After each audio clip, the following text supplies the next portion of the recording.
ஒரு பொருளை வந்து டிவியில விளம்பரம் பண்றவன் கூட பெண்களை வச்சு விளம்பரம் பண்ணாதான் பொருள் நல்லா விற்கும். ஒரே கம்பெனிக்காரே 2 சோப்பு தயார் பண்ணான். ஒரு சோப்பு லிரில்னு ஒரு சோப்பு, இன்னொன்னு லைபாய். லைபாய் சோப்பை எப்படி விளம்பரம் பண்ணான்னா ஆம்பளைய குளிக்கிற மாதிரி காமிச்சான்.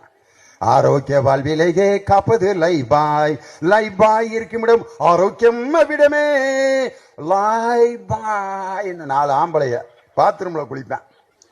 லிரில் சோப்பை எப்படி விளம்பரம் பண்ணான் தெரியுமா? ஒரு அருவியில ஒரு பெண் குளிக்கும். லா லா லா லா லா லா லா லா லா லா லா லா லா come alive with freshness Liril அப்படின்ற ஒரு பொம்பளை பிள்ளை நுரையில இருந்து அப்படி வெளியே வரும். ஒரு நாளைக்கு 15 லட்சம் சோப்பு விற்கிது. ஆம்பளையில வச்சு விளம்பரம் பண்ண லைபாய் சோப்பை முனியாண்டி விலாசில கை கழுவுற இடத்துல வச்சிருக்கான். குளிக்கிறது